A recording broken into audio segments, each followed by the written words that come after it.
السلام علیکم ورحمۃ اللہ تعالی وبرکاتہ۔ جامع رضویہ منظر اسلام کے آن لائن سبق میں آپ کا خیر مقدم ہے۔ پیارے بچوں، کھولتے ہیں اپنی کتاب منتخب الحسامی، صفحہ نمبر 24۔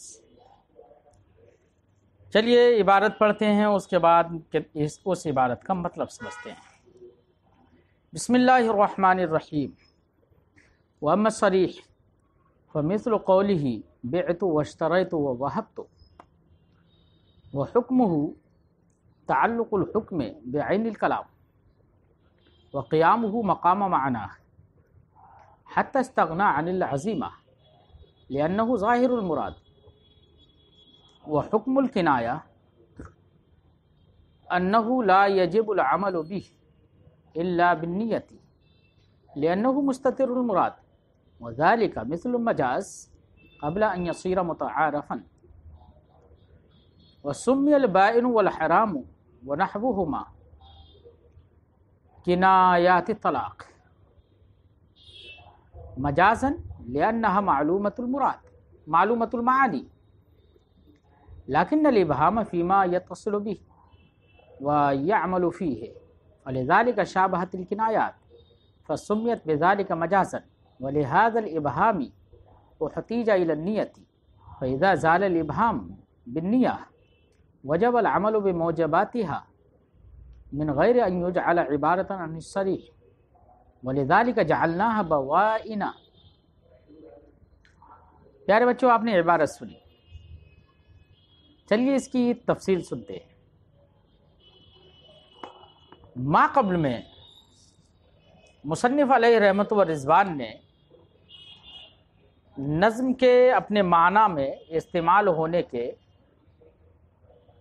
طریقوں کے اعتبار سے تقسیم کی تھی، اور اس لفظ سے اس کا معنی آیا کہ ظاہر ہے یا معنی مستتر ہے، اس اعتبار سے تقسیم کی تھی۔ تو چار قسمیں کی تھیں: حقیقت، مجاز، صریح اور کنایہ۔ حقیقت اور مجاز کا بیان تفصیل کے ساتھ گزرا، آج یہاں سے صریح اور کنایہ کی بحث شروع کرتے ہیں۔ پیارے بچوں، صریح کسے کہتے ہیں اور کنایہ کسے کہتے ہیں؟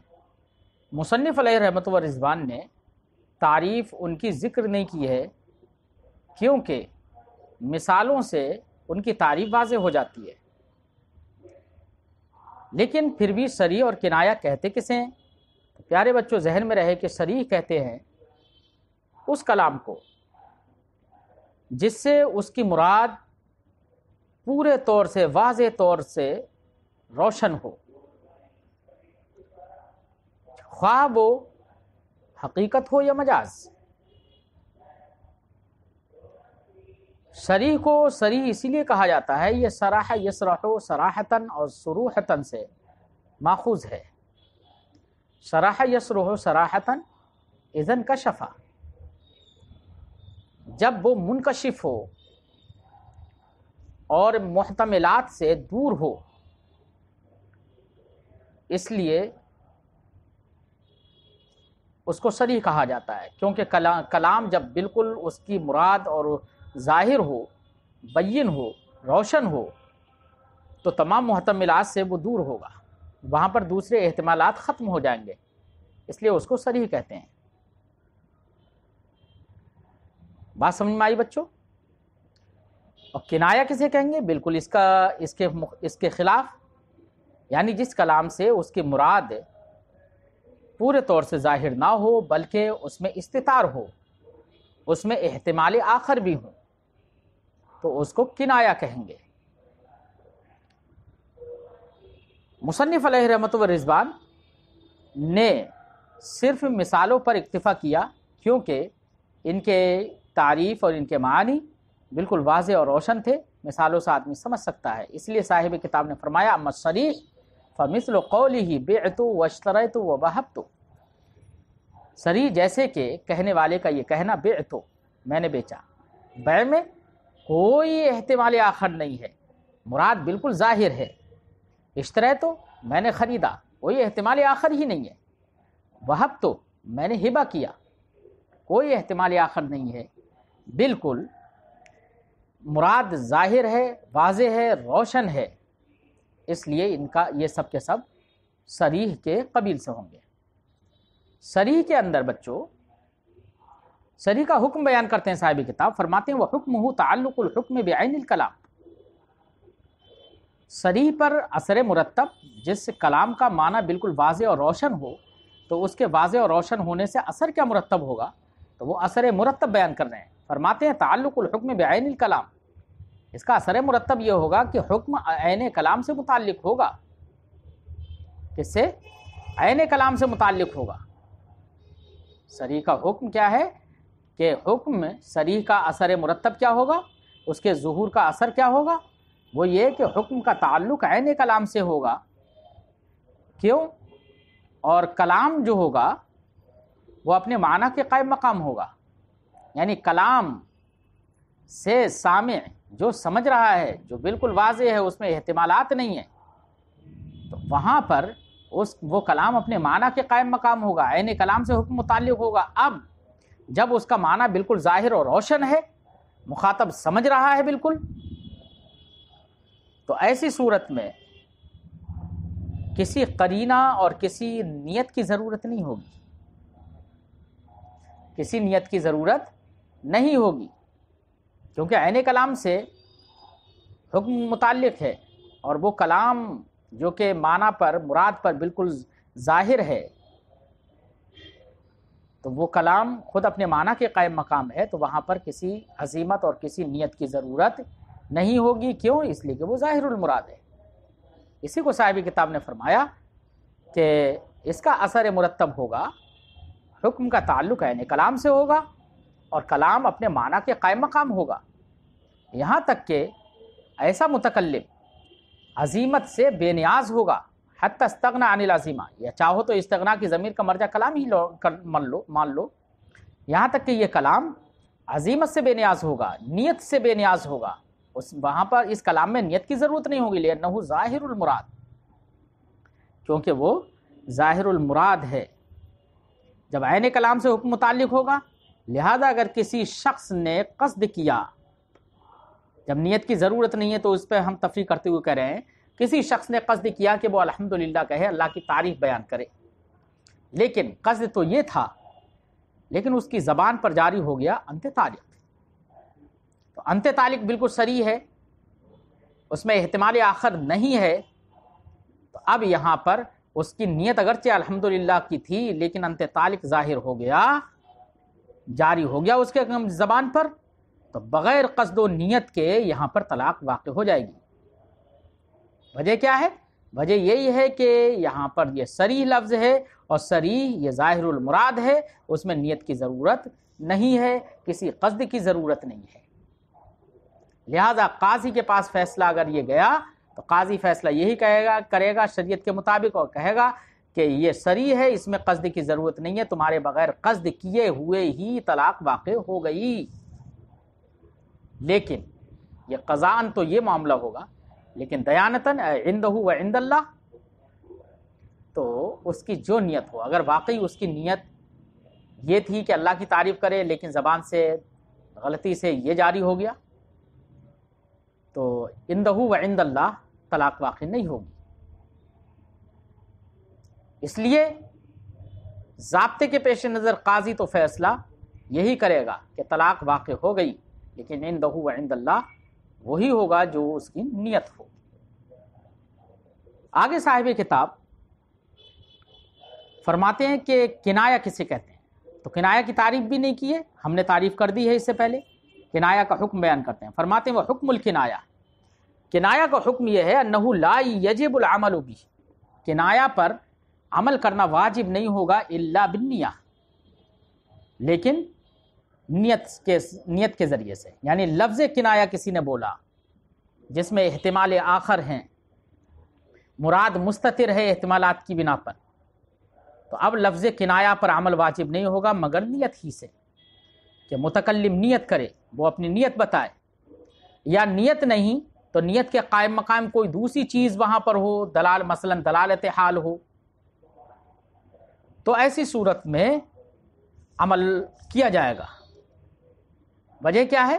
وجہ یہ ہے کیونکہ یہ لفظ کنایہ ہے اور مستتر المراد ہے، تو اس کی مراد کے ثبوت میں یقیناً تردد اور شک ہوگا، اور جہاں پر مراد میں تردد اور شک ہو تو حکم کو واجب نہیں کرے گا جب تک کہ استطار اور اس کا تردد نیت سے ختم نہ ہو جائے، نیت سے ختم ہو جائے یا نیت کے قائم مقام کوئی اور دوسری چیز ہو جائے۔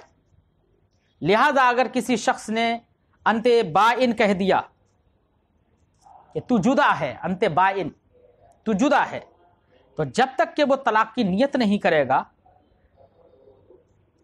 یا طلاق کی نیت کے قائم مقام کوئی دوسری چیز معلوم نہ ہو، مثلا وہ حالت غضب میں تھا، بیوی سے ہی جھگڑا چل رہا تھا اس کا، اور پھر اس نے بول دیا انت بائن، تو یہاں پر دلالت حال، حالت غضب، یہ دلالت کر رہی ہے کہ اس سے اس کی مراد کیا ہوگی؟ وہ طلاق ہوگی۔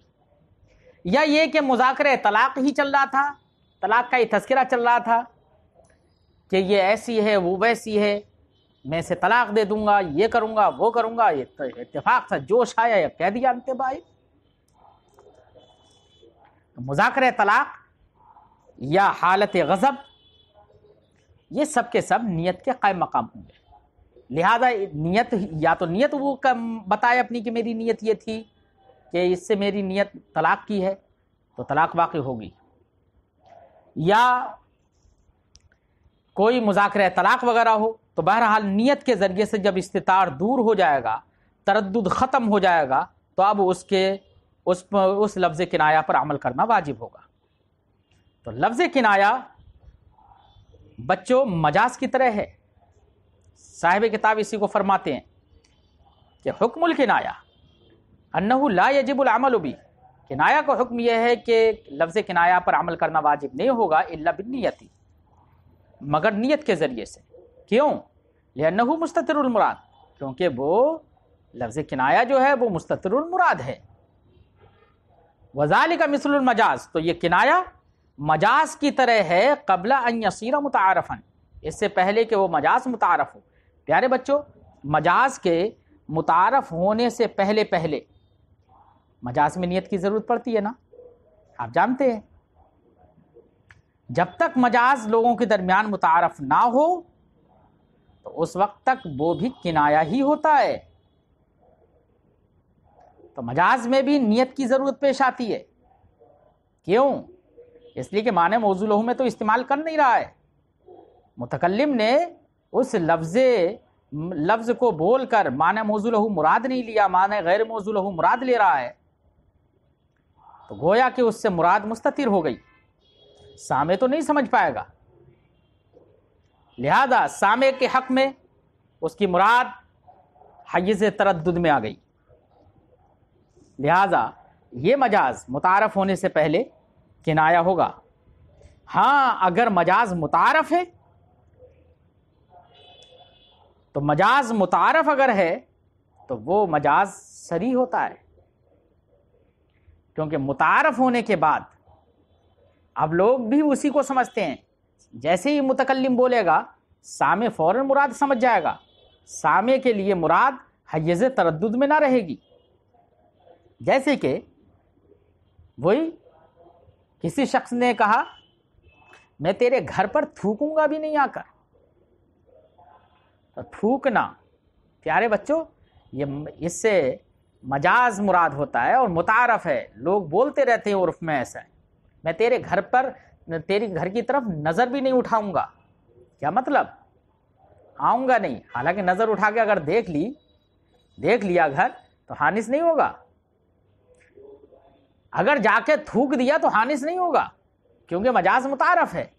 اب حقیقت مراد لینے کے لیے نیت کی ضرورت ہوگی، مجاز مراد لینے کے لیے نیت کی ضرورت نہیں ہوگی۔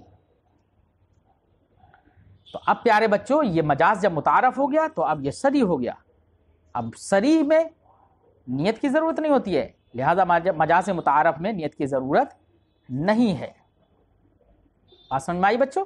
اسی لیے مصنف کہتے ہیں کہ کنایہ مجاز کی طرح ہے، مجاز کے متعارف ہونے سے پہلے۔ کہ جس طریقے سے مجاز کے متعارف ہونے سے پہلے اس میں نیت کی ضرورت ہوتی ہے، ویسے ہی کنایہ میں نیت کی ضرورت ہوتی ہے۔ اس سے مصنف علیہ رحمت و رضوان کا اشارہ ہو گیا اس بات کی طرف کہ کنایہ جیسے حقیقت میں پایا جاتا ہے ویسے ہی مجاز میں بھی پایا جاتا ہے، اس کی طرف بھی اشارہ کر دیا مصنف نے۔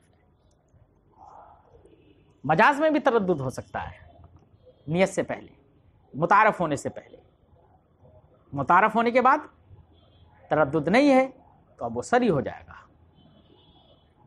بات سمجھ میں آئی؟ وَسُمِّيَ الْبَائِنُ وَالْحَرَامُ وَنَحْوُهُمَا كِنَایَاتِ طلاق مجازاً۔ اس عبارت سے صاحب کتاب ایک اعتراض مقدر کا جواب دیتے ہیں۔ اعتراض بچوں یہ ہے، کوئی یہ کہہ سکتا ہے کہ آپ نے یہ کہا تھا کہ کنایہ وہ ہوتا ہے جس کی مراد مستتر ہو، اور الفاظ طلاق جیسے کہ لفظ بائن ہے، جیسے ہم بولیں انت بائن، انتی حرام، لفظ حرام بھی ہے، انتی بتہ، انتی بتلا وغیرہ، اس جیسے اور بھی الفاظ، یہ سارے الفاظ دیکھیے معلومۃ المراد بھی ہیں، معلومۃ المعانی بھی ہیں، ان کی معانی معلوم ہے، کیونکہ ہر آدمی جانتا ہے کہ بائن یہ بینونت سے بنا ہے، اور بینونت کا معنی ہوتا ہے جدا ہونا۔ ایسے یہ بھی جانتا ہے کہ انت حرام بول رہا ہے، اور حرام یہ حرمت سے ہے، اور حرمت کا معنی ہوتا ہے روک دینا۔ تو یہ سارے کے سارے الفاظ اپنے معنی میں مستعمل ہوتے ہیں صراحتاً۔ تو پھر جناب آپ نے جب یہ صراحتاً اپنے معنی میں مستعمل ہیں تو ان کو آپ نے کنایہ کیوں قرار دیا ہے؟ ان کا نام کنایہ کیوں رکھ دیا؟ بات سمجھ میں آئی بچوں؟ تو مصنف نے یہاں سے اس کا جواب دیا ہے۔ جواب کا خلاصہ یہ ہے کہ ان کو ہم نے جو کنایہ نام دیا ہے یہ بطریق مجاز ہے، بطریق حقیقت نہیں ہے۔ مشابہت کی بنا پر ان کا نام ہم نے کنایہ رکھا ہے، اور مشابہت کیسے ہے وہ ابھی ہم بتاتے ہیں۔ تو اعتراض سمجھ میں آیا بچوں؟ فرماتے ہیں وَسُمِّيَ الْبَائِنُ وَالْحَرَامُ وَنَحْوُهُمَا، لفظ بائن، لفظ حرام اور جیسے دوسرے الفاظ جیسے بتہ ہے، بتلا ہے، ان کا نام فرماتے ہیں ہم نے کنایات طلاق رکھا۔ کیوں؟ مجازن، حقیقتاً نہیں، مجازن۔ اب مجازن کیسے رکھا؟ مجازن کیوں رکھا اس کی وجہ بتا رہے ہیں۔ لِأَنَّهَا معلومۃ المعانی، کہہ رہے ہیں کہ دیکھیے محترم صاحب آپ کی یہ بات تو بالکل صحیح ہے کہ یہ الفاظ سب کے سب معلومۃ المعانی ہیں، کہ یعنی جو بھی عربی زبان جانتا ہوگا وہ یہ جانتا ہوگا کہ بائن بینونت سے ہے، اور بینونت کا معنی انفصال ہے۔ اگرچہ یہ سب کے سب معلومۃ المعانی ہیں، لیکن محل جس سے ان کا اتصال ہو اس محل میں ابہام ہے۔ جس محل میں یہ مؤثر ہوں گے اس محل میں ابہام ہے، کیونکہ ان کا معنی یہی تو ہے انتی بائن، تو جدا ہے۔ اب جدا کس سے جدا ہے؟ آیا کہ مجھ سے جدا ہے، یعنی میرے ساتھ جو رشتہ زواج تھا اب وہ ختم ہو گیا، یہ مراد ہے؟ یہ بھی ہو سکتا ہے احتمال، یہ بھی، اور یہ بھی ہو سکتا ہے انتی بائن تو جدا ہے، یعنی تو دیگر تمام عورتوں کی طرف نسبت کرتے ہوئے اپنے حسن و جمال میں جدا ہے۔ اگر یہ مراد ہو گیا تو چہ جا کے طلاق، اور نکاح مضبوط ہو جائے گا، بیوی خوش ہو جائے گی۔ یا یہ ہے کہ تو مال سے جدا ہے، بات سمجھائی، اپنے خاندان سے جدا ہے، یا ہمارے خاندان سے جدا ہے، احتمالات بہت سارے ہیں۔ تو یہ الفاظ جس محل سے متصل ہوں، جس محل میں مؤثر ہوتے ہیں، وہ محل کون سا ہے؟ اس میں ابہام ہے۔ اسی ابہام کے پیش نظر یہ مشابہتاً، کہ ان کو کنایات سے مشابہت ہو گئی، اسی مشابہت کی بنا پر ان کو کنایات کہا گیا اور مجازن ان کو کنایات ان کا نام رکھ دیا گیا ہے۔ جب مجازن کنایات نام رکھا گیا ہے، اسی لیے ان سے نیت کے وقت طلاق بائن واقع ہوتی ہے کہ اگر نیت معلوم ہو جائے کہ یہ مراد ہے، یعنی طلاق مراد ہے، تو طلاق بائن ہوگی۔ مشابہت، چونکہ مشابہتاً مجازن ان سے یہ کنایہ ہو گئے اور کنایہ سے طلاق بائن واقع ہوتی ہے۔ اگر یہ حقیقتاً کنایہ ہوتے بچوں، اور اگر حقیقتاً کنایہ ہوتے اور نیت سے ان کا ابہام ختم ہو گیا ہوتا اور لوگوں کے درمیان ان کی مراد متعین ہو گئی ہوتی، تو یہ انت طالق کے درجے میں ہوتے، پھر طلاق رجعی واقع ہوتی۔ حالانکہ ان سے طلاق رجعی واقع نہیں ہوتی ہے، طلاق بائن واقع ہوتی ہے۔ کیوں؟ اس لیے کہ یہ کنایہ حقیقتاً نہیں مجازن ہے۔ اسی کو صاحب کتاب فرماتے ہیں لِأَنَّهَا مَعْلُومَةُ الْمَعَانِي، کیونکہ یہ الفاظ معلومۃ المعانی تو ہیں، لیکن الابہام فیما یتصل بہ ویعمل فیہ، لیکن ابہام اس محل میں ہے جن سے ان کا اتصال ہو یا جس محل میں یہ مؤثر ہوں۔ فلذلک شابہت الکنایات، اسی وجہ سے یہ کنایات کے مشابہ ہو گئے۔ فسمیت بذلک مجازن، تو اسی مشابہت کی وجہ سے ان کو مجازن کنایہ قرار دیا گیا، کنایہ ان کا نام رکھا گیا۔ جب ابہام محل سے اتصال میں ہے نا، تو فرماتے ہیں وَلِهَذَا الْإِبْهَامُ احْتِیجَ إِلَى النِّیَّةِ، اسی ابہام کی وجہ سے نیت کی ضرورت پیش آتی ہے۔ فَإِذَا زَالَ الْإِبْهَامُ بِالنِّیَّةِ، تو جب ابہام زائل ہو گیا نیت کے ذریعے سے، وجب العمل بموجباتها، تو عمل ان کے موجبات اور ان کے مقتضیات پر واجب ہو گیا۔ لیکن عمل تو واجب ہو گیا، آپ نے عمل تو کر لیا کہ اس سے یہ مراد ہے لہٰذا یہ واقع ہو جائے گی، لیکن ابہام اگرچہ زائل ہو گیا ہے، لیکن ان کو صراحتاً ان کو صریح قرار نہیں دیا جائے گا۔ اب بھی اپنی حقیقت کے اعتبار سے تو یہ ان کے اندر دو جہتیں ہو گئیں، معلومۃ المعانی ہے، اس جہت سے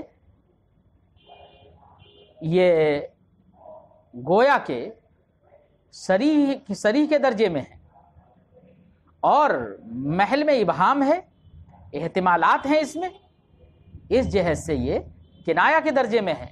تو یہ نہ ہی حقیقتاً صریح ہوئے اور نہ ہی حقیقتاً یہ کنایہ ہوئے۔